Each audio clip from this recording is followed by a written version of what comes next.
sebuah judul yang provokatif. Dan apakah judul ini clickbait? Kita membahas strategi perang di Ukraina yang saat ini berubah lagi polanya. Dalam 2 minggu yang lalu kita katakan bahwa pola serang Rusia di awalnya menggunakan strategi serangan kilat, gagal. Kemudian berubah menjadi serangan bumi hangus arah Aleppo, Suriah, dengan menyerang dulu menggunakan roket ke target-target wilayah sasaran. Penduduk mengungsi, lalu pasukan pertahanan Ukraina digempur habis-habisan sehingga wilayah perkotaan tersebut rata tanah. Ternyata belum maju-maju juga hingga saat ini. Sekarang memasuki awal minggu ke-7.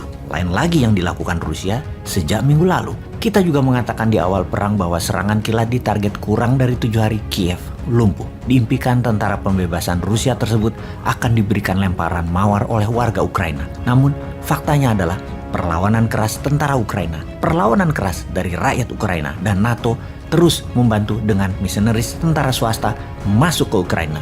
Faktanya bukannya Ukraina melempar bunga mawar, namun melempar molotov cocktail, granat, dan ditembak sniper. Ini yang kita laporkan kemudian. Rusia ubah strateginya untuk perang kota ke bumi hangus. Namun tersulit adalah melawan perang insurgensi yang dilakukan oleh pihak Ukraina. Hit and run selalu berpindah dan mereka mengembus menyerang logistiknya Rusia. Rupanya strategi bumi hangus tidak juga membuat kota kedua terbesar Ukraina yaitu Kharkiv takluk.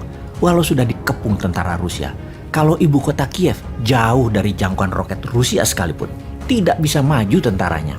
Kota pelabuhan Mariupol digempur hingga bumi hangus 90% wilayahnya, tetap tidak takluk juga. Dalam seminggu terakhir, Rusia menarik pasukannya di utara Kiev masuk kembali ke Belarusia, kemudian menarik pasukan kembali ke arah Donbas. Ada analisa lapangan dalam penarikan tentara Rusia di utara dan sisi barat laut Kiev, termasuk mundurnya dari kota Bucha, yaitu bukan mundur Rusianya, tapi memang kalah diserang counter attack tentara Ukraina. Berita dari Ukraina tentunya hal tersebut. Sementara dari pihak Rusia mengumumkan ditarik keluarnya karena target utama Rusia adalah hanya mengambil Donbas, di mana majunya pasukan Rusia mendekati Kiev adalah untuk menghalangi serangan Ukraina ke wilayah Donbas. Sekarang 80.000 tentara Rusia ada di sisi timur Ukraina dan sisi selatan. Wilayah utara, barat daya, barat laut Ukraina, tentara Rusia mundur perlahan. Atau kalah ya sebenarnya.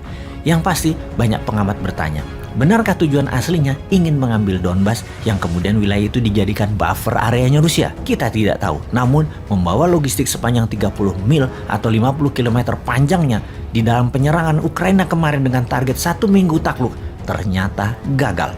Benarkah Rusia gagal di Ukraina? Benarkah Rusia hanya mau ambil Donbas?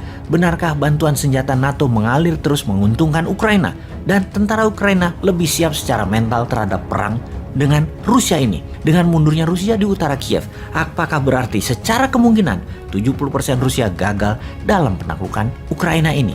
Yang kita pertanyakan berikutnya, di luar perang militer yaitu perang ekonomi counter attack Rusia ke NATO, seberapa efektif rubel backed by gold akan menjadi penantang dolar? Yang dapat dipastikan, pembelian rubel dalam pembayaran gas dan minyak Rusia terbukti efektif.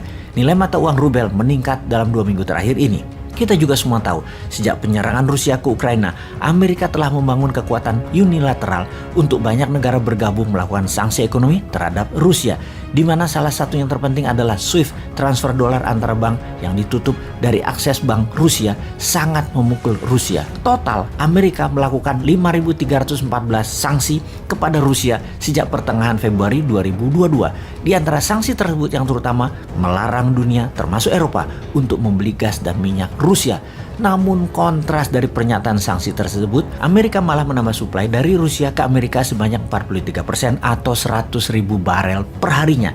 Informasi ini dengan lantang diucapkan oleh Kementerian Luar Negeri Tiongkok yang menampar muka Amerika. Bahkan bukan hanya mengimpor minyak tambahan, namun mineral lainnya juga Amerika impor seperti pupuk juga meningkat.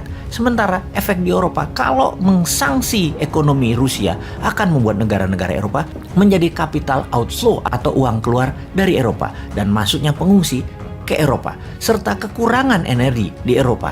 Jadi sanksi ekonomi ke Rusia oleh Amerika adalah untuk keuntungan Amerika, itu aslinya. Amerika itu double standar negaranya, bangke bener dah cara bernegaranya dalam mengerjain negara lain. Oh iya, Amerika bagaimana sih membeli minyaknya ke Rusia? Kan Amerika negara swasta, ya swasta Amerika yang beli minyak Rusia lalu jual ke masyarakat Amerika langsung. Di mana harga minyak dunia $100 per barelnya, sementara harga minyak Rusia bisa 70-80 dolar. Murah. Kalau melihat sejarah, sanksi ekonomi tidak pernah membuat dunia menjadi lebih damai. Seperti saat ini Amerika melakukan di banyak negara di Timur Tengah, termasuk Iran. Saran, kalau memang ingin perdamaian, wahai Amerika, adakan peace talk serius dan jangan memprovokasi pihak manapun seperti yang Anda lakukan saat ini. Kembali ke perang di Ukraina. Pastinya sekarang Ukraina di atas angin. Serangan balasan di mana-mana ke pasukan Rusia menunjukkan kemajuan. Rusia geser ke Donbas di sisi tenggara dan sisi selatan Ukraina. Juga sekarang Zelensky tidak mau lagi mengadakan pertemuan dengan Rusia. Dia mengatakan akan terus mempertahankan seluruh wilayah Ukraina. Pede dia sekarang. Jadi panjang nih perang, namun dapat dipastikan semakin kesini semakin pasti tidak jadi perang dunia ketiganya.